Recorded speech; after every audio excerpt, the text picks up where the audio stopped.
This is Wilson Morales from Black Film TV talking to Malcolm Lee, who's here to talk about the 25th anniversary of The Best Man, as well as the 25th anniversary of his first feature film. How are you?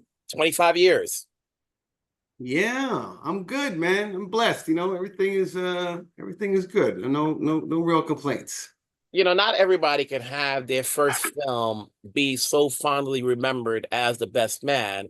And so even though you've done a sequel and a series off of this, it's the first one that started it all, that launched and relaunched the careers of a lot of people.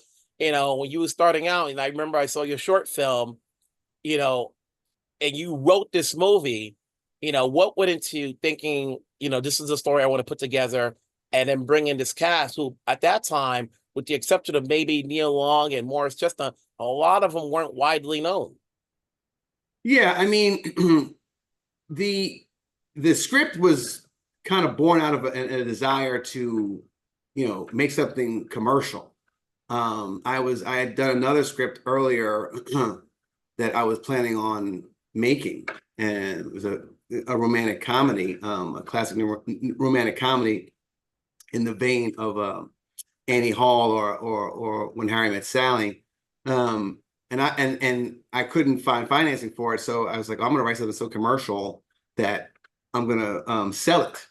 And so my intention with writing Best Man was to sell it, and make money and use the money to make my romantic comedy. But in the midst of writing it, I was like, oh, I can direct this. And and then it became, not only going to direct it, but I want to make a classic. I want to make something that's going to stand the test of time. That was the intention. That was in my thought process. Now, mind you, I don't know if that was something that I manifested or if it's something that I just, the ignorance of youth, like, oh, this is what I want. This is what I plan to do. This is my kind of North Star. But isn't everybody's first time film thinking they want to be a classic? I don't know. I don't know what a lot of times I think that people they want to make something that just has an impact or can make money at the box office, or that announces to the world who they are. I don't think that if you ask 10 out of 10 filmmakers, what was your intention of making your first movie? I don't think that all of them are going to say, I wanted to make a classic. So that was my intention. And the fact that it turned out that way was great. I mean, because, and again, I always say to people that, The Best Man was the right script at the right time. There was beginning to be, a different look in African-American life, other than, the hood genre or the family genre. And, I was like, well, there's room, because I always like romantic comedies, like ensemble pieces. So I was like, okay, there was the studios were ready for it, because they were like, well, we can make money doing something like this. And I timed my finishing of the script with the release of Soul Food, which was not anything like The Best Man, other than that it was about Black people living life. And so, yeah, and then like the acting community was ready for it. There were so many actors who were not getting the opportunities to play anything other than, the sidekick or the thug or whatever. And like, this was an opportunity to play like a multi-dimensional person. Is this the cast you originally wanted? Sometimes, when you're making out a film, and this is your first film, obviously you don't have a lot of power, so quote unquote. So, and sometimes, it's suggested who you should bring on to help the box office and so forth. So is this the cast you wanted? I mean, ultimately it is the cast I wanted, but they weren't necessarily who I had in mind to begin with. I was working with there was a friend of mine who was like, you should write this, with like a higher like box office person in mind, right? And so, at the time, I read an article that Will Smith was quoted as saying, that there's a lack of scripts for Black actors in Hollywood, a dearth of them, so that like, he couldn't even find a script to do with his wife. So I was like, I'm going to write this for Will and Jada, and again, naively thinking, just again with the classic thing, like, oh, I'll make a classic. Oh, I'll write this for Will and Jada. They'll want to do it. But, of course, it never got to them. And it was like, look, young buck, this is a $9 million budget. And here are your choices. And we had a plethora of choices, right? Like, I also had, I thought, oh, Chris Tucker might be a good person to play Quentin. Steve Harris from The Practice might be a good Lance, So there was all these, ideas that I had. And there are a lot of people that came in. But ultimately, every actor we had fit. Can you hold it for 1 second, Malcolm? Hold on. Let me put this on pause. Wait, pause recording. Okay. So then you have this cast, you put it together, and then how important was the box office at the time? I wondered, like, it was number one, $10 million. If I remember correctly, it was the lowest grossing number one film of the year, but nevertheless, number one. Had it come like 2 or 3 or 4, would it still have the same impact? No. We were the story. We were the story that weekend. It was, first time filmmaker, Spike Lee's cousin, beautiful, attractive cast, a different look at African American life, number one at the box office. And we beat, some pretty big contenders, I think it was the second week of Fight Club. It was like the first week of Bring Out the Dead. I think that Ashley Judd picture had been like number one for like 3 or 4 weeks, and we were number one. So, we were the story. So it was fantastic. I remember getting a call from Ron Meyer, who was the head of Universal Pictures at the time, on Saturday morning, and he was like, "We're gonna be number one." And I was like, "What?" I was like, "How did they even know that we were gonna be number one?"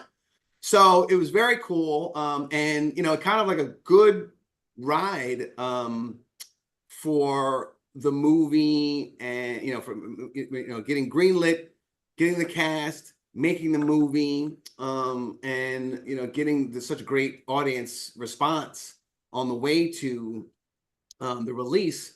So it was really great. I'm very, very thankful that it turned out the way I wanted. Although I looked at it recently and I was like, man, there's a lot. I mean, good first effort, but I'm like, it's a lot, too many close-ups. Way too many. You learned. Obviously, I remember from Morningside Prep to now, to this movie, and then obviously you did Undercover Brother right afterwards. So I'm sure you learned a lot in between those 2 films.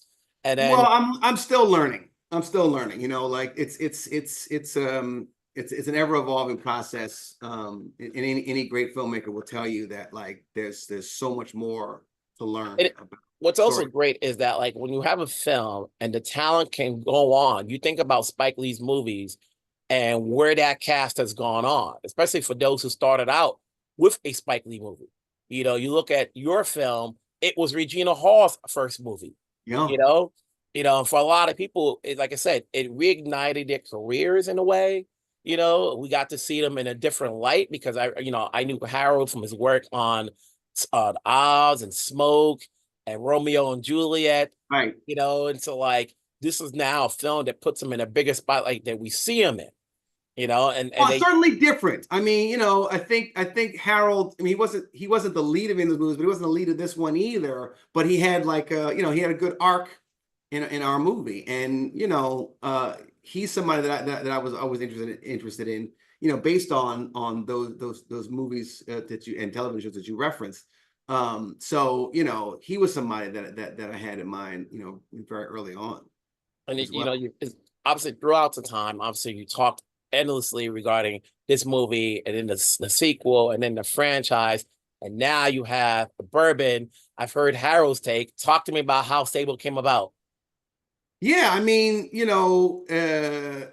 there was this idea that Harold, kind of casually mentioned. And I was like, oh, because we had a lot, whenever the fellas in the movies and particularly in the show were getting together. There was a lot of brown liquor being consumed, during the card games and things like that. And so, it was like, well, why don't we take that feeling of, camaraderie and brotherhood and friendship and bottle it? And I was like, oh yeah, that's a great idea. And so, we kind of pulled some resources together and said, let's give this a shot. It's 25 years. You've had the series. Now the question goes, this show never dies. As you see now, we're getting a Gladiator 2 25 years later. You've got it Inside Out 2 9 years later. When something is well beloved, if the right script comes along, you can find a way to bring it back. Even though you did a series and you kind of told everybody stories, do you have in your head as far as how you can follow it up? Well, I will say, there's a possibility, and I'm noodling, but I kind of feel like I don't feel much differently than I felt when we did the show. It was kind of like, okay, like that was good, and as I did with the first movie, there was immediate talk of, oh, a sequel, blah blah blah, and I was like, I have other stories to tell. I have other things that I want to pursue, other muscles that I want to exercise. So could there be more stories to tell? Possibly, but until like inspiration hits me or the muse pays a visit, I think let the audience be satisfied with what they've gotten. You always want to leave the audience wanting more than saying, oh, enough, they shouldn't have done that. Like, we don't want to be the show or the movie or the franchise that says, okay, we've had enough, right? Like, they went too far, they jumped the shark, whatever. I'd rather have people wanting more. As a filmmaker, this was your first movie, and then obviously you've done Undercover Brother and other things since then.